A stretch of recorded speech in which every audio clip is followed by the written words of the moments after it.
আজি মাৰ্ঘেৰিটা এফআৰইউত 1831 যিটো medium artillery division আছে লেখাপানীৰ আৰ্মিৰ ডিভিজন আৰু মাৰ্ঘেৰিটা এফআৰইউ আমাৰ চিকিৎসকবৃন্দ ইয়াৰ ষ্টাফবৃন্দ সকলোৰে সহযোগত এটা ব্লাড ডনেশ্যন কেম্প এটা ৰক্তদান শিবিৰ ইয়াত আয়োজন কৰা হৈছে।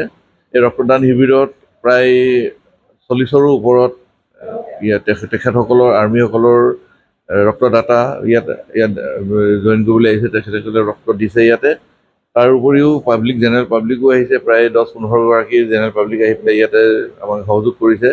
তেখেতসকলৰ যিখিনি আমাৰ ব্লাড ইয়াতে জমা হ'ব, এই জমা হোৱা ব্লাডখিনি আমাৰ তিনিচুকীয়াৰ যিটো ব্লাড বেংক, সেই ব্লাড বেংকৰ তেখেতসকল বিষয়ববীয়াসকল আহিছে। তেখেতসকলে এই গোটেই ৰক্তখিনি ইয়াত সংগ্ৰহ কৰিছে তেখেতসকলৰ নিয়ম মতে, আৰু এই ৰক্তখিনি তেওঁলোকে তিনিচুকীয়াৰ যিটো ভাণ্ডাৰ, যিটো ব্লাড বেংক, তালৈ লৈ যাব। তাত গৈ পেলাই তেখেতসকলে যিখিনি পৰীক্ষা নিৰীক্ষা কৰি তাত ষ্ট'ৰ কৰিব আৰু সময় সাপেক্ষে আমাৰ যেতিয়া প্ৰয়োজন হয় আমি তাৰ পৰা অনাৰ ব্যৱস্থা কৰিম।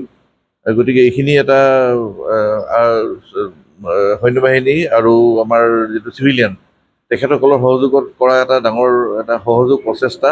এই প্ৰচেষ্টা এয়া আমি আৰম্ভ কৰিছোঁ। এই প্ৰচেষ্টা আগলৈও আমি চলি যাব বুলি আমি আশা কৰিছোঁ। ইয়াৰ দ্বাৰা আচলতে সকলো পক্ষই ইয়াত উপকৃত হ'ব বুলি আমি আশা কৰিছোঁ। ইতিমধ্যে তেখেতসকলৰ কমাণ্ডিং অফিচাৰ যি আছিলে অনুৰাগ, তেওঁ আহি ইয়াত জইন কৰি গ'ল। আমাৰ মাৰ্ঘেৰিটা চাব ডিভিজনৰ CDC ছাৰ দলে ছাৰেহি তেখেতেও ইয়াতে জইন কৰি গ'ল।